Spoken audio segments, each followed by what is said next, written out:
চাকরির গণিত প্রিপারেশনে one of the most important topic হচ্ছে রেশিও অ্যান্ড প্রপোর্শন, অর্থাৎ অনুপাত ও সমানুপাত। এই কনসেপ্টটা এত বেশি গুরুত্বপূর্ণ যে এটা শতকরা, লাভ ক্ষতি, কাজ, দূরত্ব ও সময় এই সব ধরনের ম্যাথ সলভ করার জন্য এই টপিকটা আমরা দেখতে পাই। এই জন্য অনুপাত ও সমানুপাত জিনিসটা খুব ভালোভাবে বোঝা আমাদের জন্য জরুরি। তো আজকে আমরা দেখব অনুপাত কি, সমানুপাত কি এবং অনুপাত ও সমানুপাতের মধ্যে আসলে সম্পর্কটা কি, এবং সেই সাথে আমরা 10টি খুবই সিম্পল ম্যাথ নিয়ে আলাপ আলোচনা করব যেগুলো প্রায়ই কোনো না কোনো পরীক্ষায় এসেছে। আর সেই ম্যাথগুলোর সাথে জড়িত আমরা বিভিন্ন কনসেপ্ট নিয়ে আলাপ আলোচনা করব, যেন এই ভিডিওর শেষে আপনাদের অনুপাত এবং সমানুপাত সম্পর্কিত যত ধরনের কনফিউশন সব দূর হয়ে যায়, এবং এই কনসেপ্টগুলো ব্যবহার করে যেন আপনারা পরবর্তীতে এর চেয়ে অনেক কঠিন প্রবলেম সলভ করতে পারেন, আমি সেই চেষ্টা করব। তো চলুন ভিডিওটা শুরু করা যাক। তো প্রশ্নগুলো সলভ করার আগে আমরা দুটো খুব ইম্পর্টেন্ট টপিকের সাথে পরিচিত হব। একটা হচ্ছে অনুপাত অথবা রেশিও, আর একটা হচ্ছে সমানুপাত। সমানুপাত নিয়ে আমি একটু পরে আলোচনা করব। আগে অনুপাত জিনিসটা আমরা বোঝার চেষ্টা করি। তো আমরা মনে করি একটা সার্কেল আছে আমাদের কাছে, সার্কেল অথবা যে কোনো কিছু আমরা ধরে নিতে পারি। তো এটাকে আমরা মনে করি আমরা সমান দুই ভাগে ভাগ করলাম। তার মানে আগে আমার পূর্ণ একটা অংশ ছিল, সেটাকে আমি সমান দুই ভাগে ভাগ করলাম। তো আমি এখানে যে এই জিনিসটা পাইলাম এটাই আসলে অনুপাত নামে পরিচিত। তো এটা আসলে বলতে কি বোঝায়? এটা বলতে বোঝায় যে এই পুরোটা যদি আমি এক ধরে নেই, তাহলে আমি এই যে উপরে যে পোরশনটা পাচ্ছি এটা রিপ্রেজেন্ট করবে হাফ, তার মানে এটার অংশ হবে হাফ, আর এটার অংশ হবে বাকি হাফ, মানে দুই ভাগের মধ্যে এক ভাগ। তো দুই ভাগের মধ্যে এক ভাগ হচ্ছে উপরেরটা, আর বাকি দুই ভাগের মধ্যে আর এক ভাগ হচ্ছে নিচেরটা। তো এটা দ্বারা এটাই বোঝায় হাফ দিয়ে যে আমরা যে অংশটা পাচ্ছি ভাগ করার পরে তার পরিমাণ হচ্ছে 1/2। তো এখানে আগে আমাদেরকে দেখতে হবে আমরা কত অংশে ভাগ করলাম। তো এখানে ভাগটা হচ্ছে দুই অংশে, তাহলে আমি প্রতি অংশকে বলতে পারি 1/2 আকারে। এখন যদি আমি এই উপরের পোরশন আর নিচের পোরশনকে যোগ করি, মানে এই হাফ আর হাফকে যদি যোগ করি, তাহলে আমি কি পাবো? এই হাফ আর হাফকে যোগ করলে আমি পাবো 2 নিচেই থেকে যাবে আর উপরে 1 + 1, তাহলে এটা হয়ে যাবে 2/2, কাটাকাটি করলে 1। তো 1 তো রিপ্রেজেন্ট করে আমরা এই পুরো বৃত্তটা।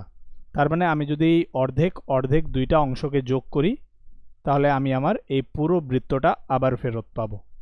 আর যদি কেউ জিজ্ঞেস করে ওই বৃত্তকে তুমি কত অনুপাতে ভাগ করছো, তো এটারও অ্যান্সার খুব সিম্পল।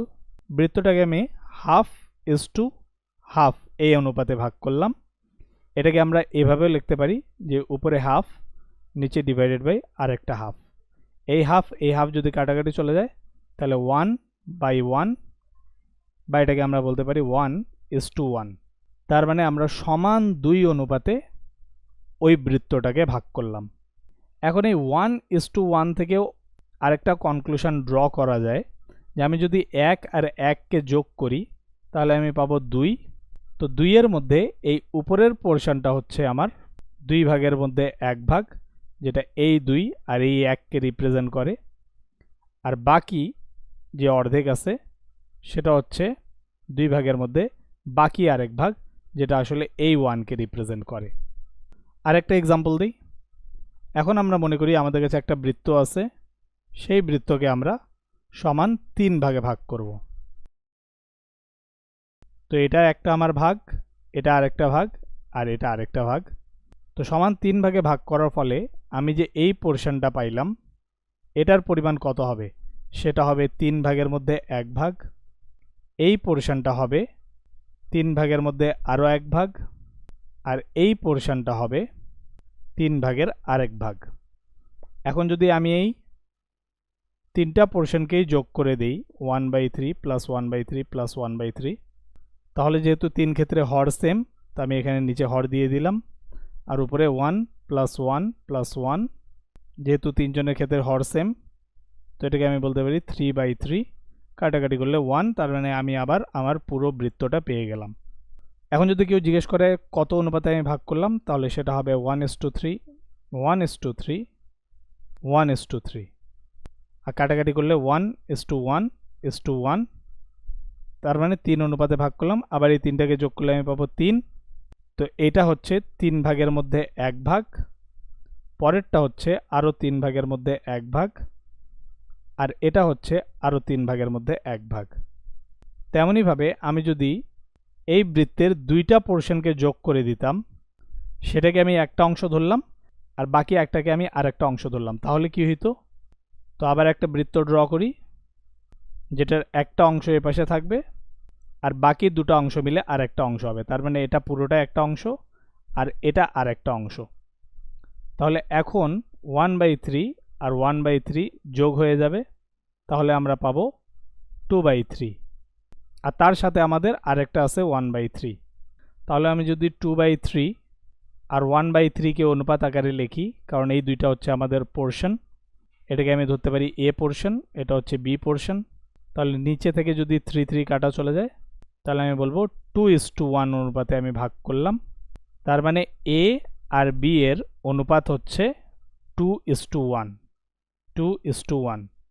তা আমি যদি এই দুটাকে যোগ করি, তাহলে আমি পুরো বৃত্তটা পেয়ে যাব। বৃত্তর পরিমাণ হচ্ছে 3। 3 এর মধ্যে, এই 3 এর মধ্যে এ হচ্ছে 2 ভাগ, আর এই 3 এর মধ্যে আমার বি হচ্ছে 1 ভাগ। তো আমি এটাকে লিখতে পারি a = 2/3, আর এটাকে বলতে পারি b = 1/3। তো এটা হচ্ছে অনুপাতের মেন কনসেপ্ট। এখন আমরা সমানুপাতের কনসেপ্টটা বোঝার চেষ্টা করব। তো সমানুপাতটা কি, আমি যদি একটু সমানুপাতটা লিখি, সমানুপাতটা আরও সিম্পল ব্যাপার, এটা অনুপাতের সাথেই সম্পর্কিত। এটাকে আমরা ইংলিশে বলি প্রপোর্শন। তো সমানুপাত বলতে আসলে যেটা বোঝায়, আমি যদি এখানে একটা অনুপাত লিখি 2/3, তাহলে উপরের পোর্শনটাকে আমরা বলবো লব আর নিচের পোর্শনটাকে আমরা বলবো হর। তাহলে লব আমার যে অনুপাতে বাড়বে, হরও আমার সেম অনুপাতে বাড়বে, আবার লব যে অনুপাতে কমবে, হরকেও সেম অনুপাতে কমতে হবে। একটা এক্সাম্পল দিয়ে বুঝাই, যেরকম আমি যদি এখানে লিখি 2/3 বা 2/3, এখানে আমি আরেকটা লিখলাম 8/12, আর এখানে আরেকটা লিখি, সেটা হচ্ছে 12/18। যদিও এই তিনটা অনুপাত আলাদা আলাদা মনে হচ্ছে, কিন্তু আমি যদি এটাকে 4 দিয়ে ভাগ করি, তাহলে এখানে আমি পাবো 2, আর এটা পাবো 3, আর 6 দিয়ে যদি এটাকে ভাগ করি, তাহলে 6 2 × 12, 3 6 18। এখন যদি আমরা দেখি যে তিনটা অনুপাতই হচ্ছে সেম, 2/3 2/3 2/3। তো এখানে আসলে ব্যাপারটা কি ঘটতেছে, আমি যদি এখানে লিখি 2/3, আর এখানেও যদি লিখি 2/3, আর এখানেও যদি লিখি 2/3, তাহলে এইখানে উপরে যখন আমি 4 দ্বারা গুণ করতেছি, তখন অটোমেটিকলি আমার নিচেও 4 দ্বারা গুণ করতে হবে, যেহেতু অনুপাতটা আমাকে সেম রাখতে হবে। আর এখানে যেহেতু আমি 6 দ্বারা গুণ করতেছি, আমাকে এখানেও 6 দ্বারা গুণ করতে হবে। তার মানে লব আমার যে হারে বাড়তেছে, হরকেও আমার সেই হারে বাড়াইতে হবে। এখানে লব 4 গুণ হচ্ছে, তো হরকেও 4 গুণ করতে হবে। এটাই হচ্ছে সমানুপাত। আমি যদি লবকে অর্ধেক করে দিতাম, তাহলে আমাকে হরকেও অর্ধেক করতে হইতো। আর এই যে তিনটা অনুপাত, যেটা 2/3, 8/12 আর 12/18, এই তিনটাকে আমরা সমান লিখতে পারি, কারণ তিনটারই অনুপাত হচ্ছে 2/3 অথবা সেম। তো এটাই হচ্ছে সমানুপাতের মেন কনসেপ্ট, যে লব যদি আমার যে হারে বাড়বে, হরকেও আমার সেই হারে বাড়াইতে হবে, অনুপাতটা সেম রাখতে হবে, তখনই সেটা হবে সমান অনুপাত। তো যদিও আমার অনুপাতগুলো আলাদা মনে হচ্ছে, কিন্তু আসলে এখানে তিনটা অনুপাতই মেনলি একটা অনুপাতকেই রিপ্রেজেন্ট করতেছে। এখন এটা যদি আমরা একটা প্রবলেম দেখি, তাহলে প্রবলেমটা কীরকম হয়, যেরকম আমার এখানে বলে দিল যে 2/3, আর এখানে বলে দিল 12/x, তো x এর মানটা বের করো। তো এটা চাইলে আমরা আড়াআড়ি গুণ করেও করতে পারি, কিন্তু আসলে এখানে আমরা কনসেপ্ট যেহেতু বোঝার চেষ্টা করতেছি, তো আমি আড়াআড়ি গুণ করব না, আমি এখানে লিখলাম 2/3, আর এখানেও আমি লিখলাম 2/3। তো 2 এর সাথে কত গুণ হইলে আমার 12 হবে, যেহেতু অনুপাতটা সেম, 2 এর সাথে 6 গুণ হইলে আমার 12 হবে। তার মানে এখানে 3 এর সাথে আমার 6 গুণ হচ্ছে, তাহলে 3 আর 6 গুণ করলে আমি পাবো 18। তাহলে x এর ভ্যালু হচ্ছে আমার 18।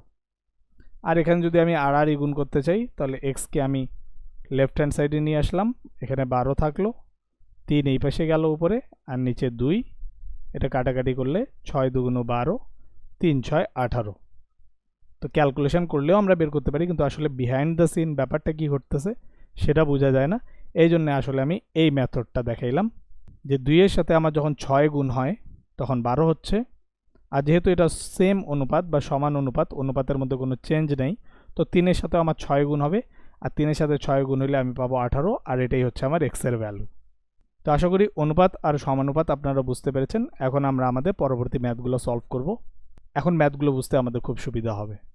তো প্রথম প্রশ্নটার দিকে যদি আমরা থাকি তাহলে এটা বলতেছে the ratio of boys and girls in a class is 3:2.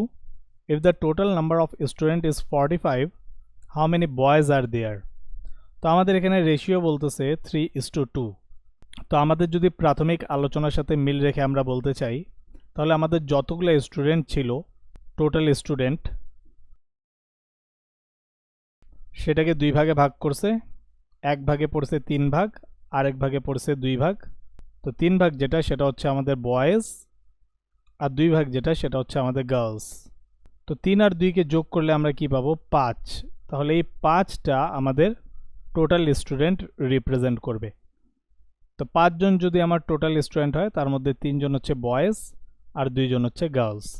এখন এই 5 যেটা সেটা আমাদের টোটাল স্টুডেন্টকে রিপ্রেজেন্ট করবে। তাহলে 5 উইল বি ইকুইভ্যালেন্ট টু 45।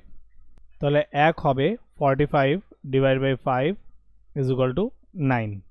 তো 1 যদি 9-এর সমান হয় তাহলে 3 হবে 9 দ্বারা যদি গুণ করি 27-এর সমান, আর 2 হবে 9 দিয়ে যদি গুণ করি তাহলে 18-এর সমান। তাহলে গার্লসের সংখ্যা হচ্ছে 18 আর বয়েজের সংখ্যা হচ্ছে 27। এটা এক্স দিয়েও করা যায়। তো এক্স দিয়ে আরও ইজি, যে বয়েজ যদি হয় 3x আর গার্লস যদি হয় twice x, তাহলে যদি আমি দুইটাকে যোগ করি তাহলে পাবো 5x। এ 5x আমার টোটাল স্টুডেন্টকে রিপ্রেজেন্ট করবে, উইচ ইজ 45। তাহলে এখান থেকে আমরা x এর ভ্যালু পেয়ে গেলাম 9।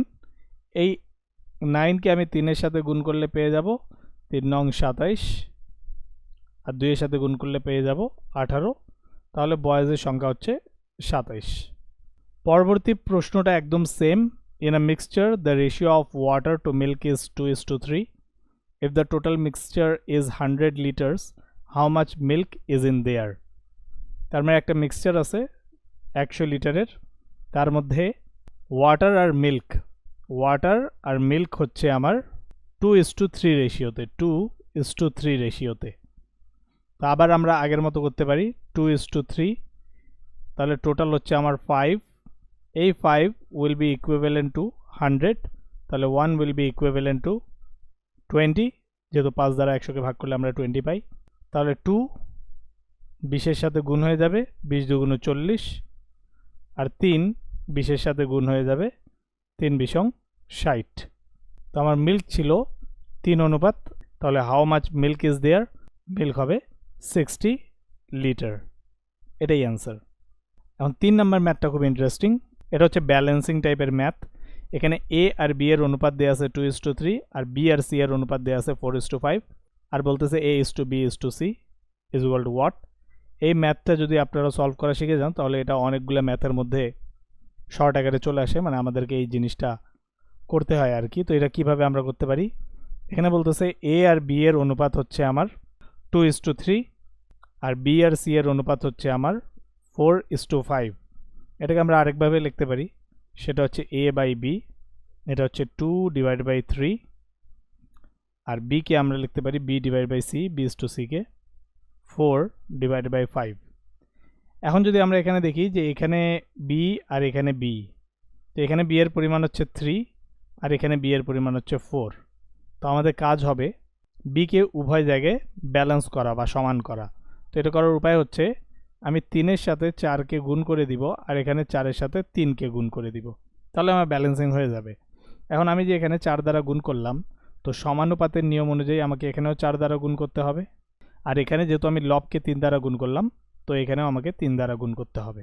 তাহলে এ আর বি এর আমরা অনুপাতটা পাবো 4 দুগুণ 8, 3 4 12, আর বি আর সি এর অনুপাতটা হচ্ছে 3 4 12, 3 5 15। এখন আমার বি এর অনুপাতটা এখানে আর এখানে সেম। তাহলে আমি এখন লিখতে পারি a is to b is to C, যেহেতু এখন ব্যালেন্স হয়ে গেছে তো আমি ডিরেক্ট মানগুলো লিখে ফেলতে পারি। 8 will be representing A, 12 will be representing B and 15 will be representing C. তো এটাই অ্যান্সার। এখন যদি আমরা পরবর্তী প্রশ্নটা দেখি, টাকা 900 বা 900 is divided among A, B and C in the ratio of 2:3:4। তাহলে এখানে আমাদের জানতে চাচ্ছে যে বি কতটুকু পাবে। তাহলে এখানে আমাদের যে রেশিও সেটা বলতেছে A is to B is to C is equal to 2:3:4। তার মানে এই যে 900 টাকাটা, এটা আমি এ, বি আর সি এর মধ্যে এ কে দিলাম 2 ভাগ, বি কে দিলাম 3 ভাগ আর সি কে দিলাম 4 ভাগ। তাহলে টোটাল আমি কয় ভাগ করলাম, এগুলোকে আমি যোগ করলেই আমাদের টোটাল ভাগটা পেয়ে যাব। তাহলে 3 2 5 5 4 9।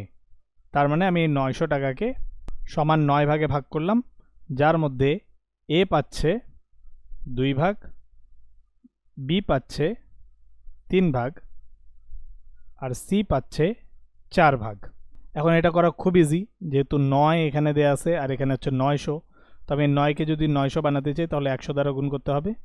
তো এটাকে যেহেতু 100 দ্বারা গুণ করলাম, আমি এটাকেও 100 দ্বারা গুণ করতে হবে, এটাকেও 100 দ্বারা গুণ করতে হবে এবং এটাকেও 100 দ্বারা গুণ করতে হবে। তাহলে এখান থেকে বি এর পরিমাণটা আমরা পেয়ে গেলাম, সেটা হচ্ছে 300 অথবা 300। আর এটা চাইলে আপনি এক্স দিয়েও করতে পারেন। A is equal to twice x, B is equal to thrice x আর C is equal to 4x। সবগুলোকে যদি আমি যোগ করি তাহলে এটা হবে 9x। তো 9x সমান হচ্ছে 900, তো x হবে 900কে 9 দিয়ে ভাগ করলে 100। তাহলে এটার মান হয়ে যাবে 200, এটার মান হয়ে যাবে 300 আর এটার মান হয়ে যাবে 400। অথবা আপনি ব্যালেন্স করেও করতে পারতেন, যেরকম 9 উপরে উইল বি ইকুইভ্যালেন্ট টু 900, তাহলে 1 উইল বি ইকুইভ্যালেন্ট টু 100। তাহলে 2 হবে 200 সমান, 3 হবে 300 সমান, 4 হবে 400 সমান। তাহলে এভাবে আপনি বিভিন্ন ওয়েতে করতে পারেন, কোনোটাতেই বেশি সময় লাগে না। যে মেথডটা আপনার কাছে ভালো লাগে আপনি সেটাই অ্যাপ্লাই করতে পারেন। এখানে কি বলতেছে, the angles of a triangle are in the ratio of 2:3:4, find the largest angle. তার মানে একটা ত্রিভুজ দেওয়া আছে, ওই ত্রিভুজের 3 কোণের আমার অনুপাত দেওয়া আছে। এটা একটা কোণ ধরে নিলাম, এটা একটা কোণ, এটা একটা কোণ। তো একটা কোণের অনুপাত বলতেছে 2:3:4। আমি এক্স চাইলে এক্স দিয়ে ধরতে পারি, টোয়াইস এক্স, থ্রাইস এক্স আর এটা হচ্ছে 4x। এখন ত্রিভুজের 3 কোণের সমষ্টি যদি আমরা তিনটাকেই যোগ করি তাহলে twice x plus thrice x plus 4x, ত্রিভুজের 3 কোণের সমষ্টি হচ্ছে 180 ডিগ্রি। তাহলে এখান থেকে আমরা এক্সের মানটা পেয়ে যাব 3 2 5 5 4 9, 9x 180। তাহলে এক্সের ভ্যালু হচ্ছে 180কে 9 দিয়ে ভাগ করলে আমরা পাবো 20। তাহলে টোয়াইস এক্স বা 2 এর মান কত হবে, 2কে 20 দ্বারা যদি আমরা গুণ দিই 40, 3 হবে 60 আর 4 হবে 80। তাহলে লার্জেস্ট কোণের মান হচ্ছে 80। এখন এই ম্যাথটা যদি আমরা দেখি তাহলে এখানে বলতেছে 4:5 ইজ ইকুয়াল টু 12:x হলে ফাইন্ড এক্স, এক্সের মান কত। তার মানে 4:5 ইকুয়াল টু 12:x হলে এক্সের মান কত। এটা খুবই ইজি ম্যাথ, কিন্তু এটা আমি সমানুপাতের আলোচনায় আপনাদেরকে দেখাইলাম যে আপনারা কীভাবে সলভ করবেন। তো এখানে তো আপনি চাইলে ইজিলি 4/5 আর 12/x করে এক্সকে এক পাশে রেখে এক্সকে আমি এই পাশে আনলাম, আর 12-র সাথে ওখানে 5 গুণ হয়ে যাবে আর 4 ভাগ হয়ে যাবে। তাহলে ইজিলি এটা 3 4 12, 3 5 15, তাহলে এক্সের মান বের হয়ে গেল। কিন্তু এটা কনসেপ্টটা ক্লিয়ার হয় না। কনসেপ্ট ক্লিয়ার হওয়ার জন্য আপনাকে বেসিকটা দেখতে হবে। তাহলে এই অনুপাত ছিল আমার 4/5 আর এই অনুপাত হচ্ছে 12/x। তো যেহেতু এই অনুপাত আর এই অনুপাত আমার সেম, তার মানে আমার এখানে 4/5 আর এখানেও আমার 4/5 আছে, মানে 4-এর সাথে কিছু একটা গুণ হচ্ছে, গুণ হয়ে 12 হচ্ছে, আর 5-এর সাথেও সেই একই মানটা গুণ হবে, যেহেতু অনুপাতটা আমাদের সেম। তাহলে 4-এর সাথে কত গুণ হলে 12 হবে, 3। তো যেহেতু আমি 4-এর সাথে 3 গুণ করলাম, তাহলে 5-এর সাথে আমাকে 3 গুণ করতে হবে সমতা করার জন্য। যেহেতু সমানুপাতিক, লব যে পরিমাণ বাড়ছে হরকেও আমার সে পরিমাণ বাড়াইতে হবে। তাহলে এটা আমরা পেয়ে যাচ্ছি 3 5 15। তাহলে এটাই আমাদের অ্যান্সার। তো এই মেথডটা আপনার বেসিক ক্লিয়ার করে, আর এটা তো এমনি ক্যালকুলেশন, এটা যে কেউ করতে পারে। এখন পিতা পুত্রের বয়স এই রিলেটেড প্রবলেমও দেখা যায়। তো এই ধরনের প্রবলেম খুব বেশি আসে পরীক্ষায়। এর চেয়ে কঠিন কঠিন অঙ্ক আমি সলভ করছি, পার্ট 1 থেকে 7-এর মধ্যে মিশ্রণের, তো আপনারা চাইলে ওগুলো দেখে আসতে পারেন। তো এখানে বলতেছে the ratio of father's and son's age is 5:2। এটা হচ্ছে বর্তমান সময়ের অনুপাত, মানে বর্তমান বয়সের অনুপাত। তো ফাদারের বর্তমান বয়স আর পুত্রের বর্তমান বয়সের অনুপাত এখানে বলতেছে 5:2। তো যদি আমি এমনি ধরে নিই যে ফাদারের বর্তমান বয়স কত, সেটা হচ্ছে 5x, আর পুত্রের বর্তমান বয়স কত, সেটা হচ্ছে 2x। যেহেতু তাদের মধ্যে এক্স বা কিছু একটা তো গুণ আকারে ছিল, সেটা কাটাকাটি গিয়েই তো আমরা এই অনুপাতটা পাচ্ছি। তো আমি ধরে নিলাম সেই মানটা হচ্ছে এক্স, এই জন্য আমি এখানে উভয় পক্ষে এক্স দ্বারা, মানে লব এবং হর উভয়কে এক্স দ্বারা গুণ করে দিলাম। After 10 years the ratio becomes 7:4। 10 বছর পরে তাদের বয়স কত হবে? 10 বছর পরে তাদের বয়স হবে 5x প্লাস 10, আর এর হবে 10 বছর পরে 2x প্লাস 10। এখন যদি আমি এদের অনুপাত নেই, মানে পিতার অনুপাত 5x প্লাস 10, আর এখানে যদি আমি পুত্রের অনুপাত নেই 2x প্লাস 10, তাহলে এই অনুপাতটা সমান হবে 7/4, আই গেস, হ্যাঁ 7/4 এর। তাহলে এখন আড়াআড়ি গুণ করে ফেললে 4 × 5 = 20, 20x প্লাস 4 × 10 = 40, 7 × 2 = 14x প্লাস 7 × 10 = 70। এখন 14xকে এ পাশে নিয়ে আসবো, 40কে ওই পাশে নিয়ে যাব, তাহলে 20 থেকে 14 বাদ চলে যাবে, আর এখানে 70 থেকে 40 বাদ চলে যাবে। এখানে আমরা পেয়ে যাব 6x, এখানে পেয়ে যাব 30। তাহলে x এর ভ্যালু 6 দিয়ে যদি আমি উভয় পক্ষে ভাগ করি, তাহলে x এর ভ্যালু হচ্ছে 5। এখন কি বলতেছে আমাকে? Find the son's present age. তাহলে পুত্রের বর্তমান বয়স কত? তাহলে 2 × 5, কারণ x এর ভ্যালু হচ্ছে 5, 5 × 2 = 10। তাহলে পুত্রের বর্তমান বয়স হচ্ছে 10 বছর। এটাই আমাদের অ্যান্সার। আরেকটা নিয়ম আছে যেটা এরকম যে ফাদারের এজ আর পুত্রের এজ আমাদের দেয়া আছে, বর্তমান বয়স সেটা হচ্ছে 3:2 ও 5:2। তাহলে আমি এখানে বলি 5:2, আর 10 বছর পরে প্লাস 10, আর এটাও হচ্ছে প্লাস 10, এটা হচ্ছে 7:4। তো আমরা যদি এখানে গ্যাপ দেখি যে 5-এর সাথে 7-এর গ্যাপ হচ্ছে +2, আবার 2-এর সাথে 4-এর গ্যাপ হচ্ছে +2, মানে গ্যাপ উভয় ক্ষেত্রে সেম।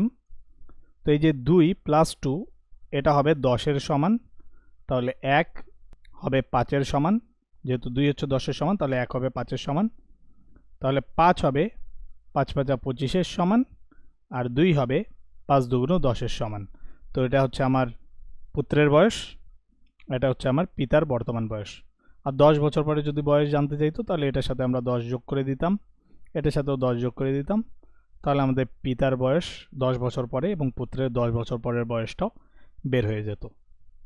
তো এটা হচ্ছে শর্ট ট্রিক, শর্ট মেথড। এমসিকিউর জন্য আপনারা এই মেথডটা ফলো করতে পারেন। এখন আমরা পরের ম্যাথটা যদি দেখি, তাহলে বলতেছে 2 numbers are in the ratio 3:5. If each number is increased by 20%, what is the new ratio? এটা খুব ইন্টারেস্টিং ম্যাথ। তো আমার এখানে বলতেছে দুইটা নাম্বার আমি ধরে নিলাম a আর b, এটা হচ্ছে 3:5, দুইটাকেই আমি 20% করে বাড়াইলাম। 20% বাড়ানো মানে কি? 20%-এর যদি আমরা ফ্র্যাকশন ভ্যালু দেখি, তাহলে 20 আর পার্সেন্টকে আমরা 100 লিখতে পারি, 1/100। তাহলে এটা কাটাকাটি করলে হবে 5, 1/5। তো 5-এর 20% হচ্ছে 1। এখন 5-এর মধ্যে যদি আমি 20% বাড়াই, 5-এর মধ্যে যদি আমি 20% বাড়াই, তাহলে 5-এর সাথে আমি 1 যোগ করব, আর 5-এর সাথে 1 যোগ করলে আমরা পাবো 6। তো আমি যদি ডিরেক্ট বের করতে চাই যে আমার নতুন মান কি হবে, তাহলে আমাদের যে মানটা আছে আমরা তার সাথে 6/5কে গুণ করে দিব। যেহেতু নতুন নাম্বারটা উপরে, তো অটোমেটিক্যালি আমাদের নতুন নাম্বারটা বের হয়ে যাবে। এটা যদি আমি একটু বেসিকটা আপনাদেরকে বলি, তাহলে বেসিকটা কীরকম, যে এর সাথে আমি এর 20% কি করতেছি? যোগ করতেছি। এর সাথে যদি আমি এর 20% যোগ করি, তাহলে এর 20% হচ্ছে 1/5। এখান থেকে আমি এ কমন নিয়ে নিলাম, তাহলে এখানে থাকবে 1 + 1/5। 5 1-এর সাথে গুণ হবে 5 × 1 = 5, আর 1 যোগ হবে /5। তো 5-এর সাথে 1 যোগ হইলে হবে 6/5। এটা হচ্ছে আমাদের নিউ নাম্বার। তো আমরা যদি 6/5কে গুণ করে দিই, তাহলে আমরা নতুন নাম্বারটা পেয়ে যাব।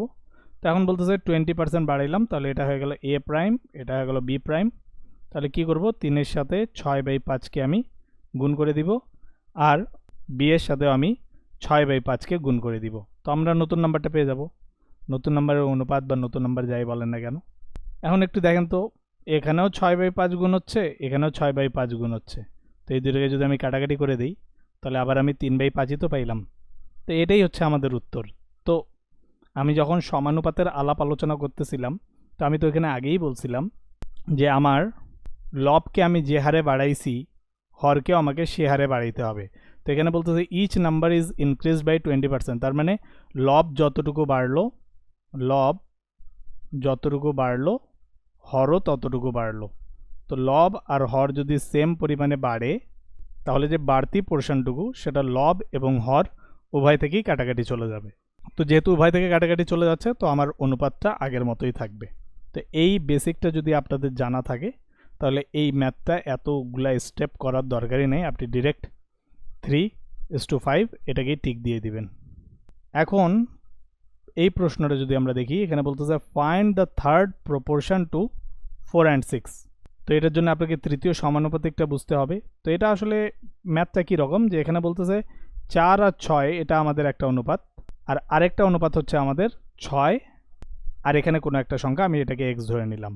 তো এটাকেই বলে, এই এক্সটাই হচ্ছে আমাদের থার্ড প্রপোর্শন বা তৃতীয় সমানুপাতিক।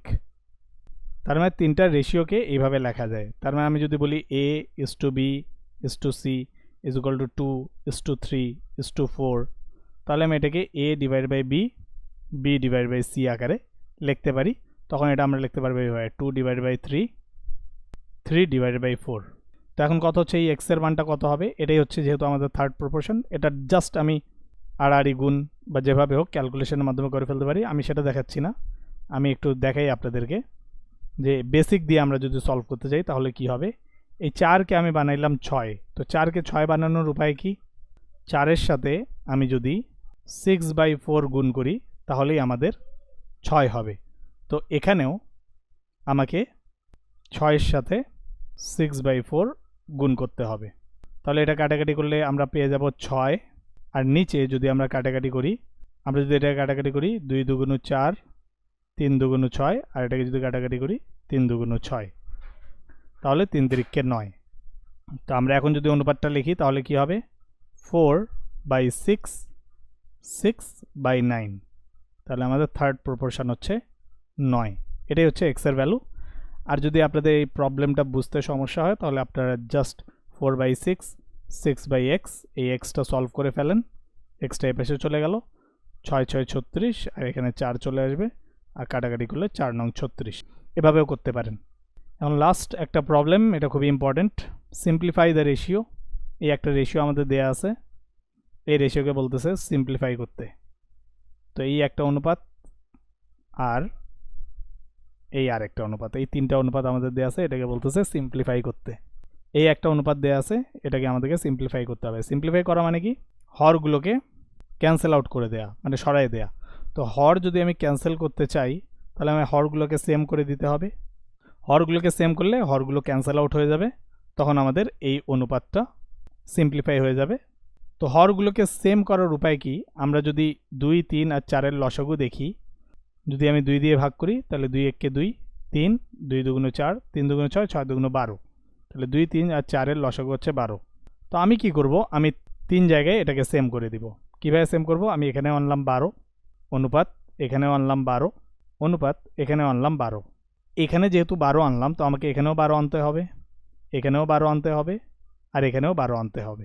কিন্তু এখানে আগে থেকে 2 ছিল, 2 আনলাম, এখানে আগে থেকে 3 ছিল, 3ও আনলাম, আর এখানে আগে থেকে 4 ছিল, 4কেও আনলাম, আর এখানে উপরে আগে থেকে 1 ছিল, 1কে রাখলাম, এখানে আগে থেকে 2 ছিল, 2কে আনলাম, আর এখানে আগে থেকে আমার 3 ছিল, তো 3কেও আনলাম।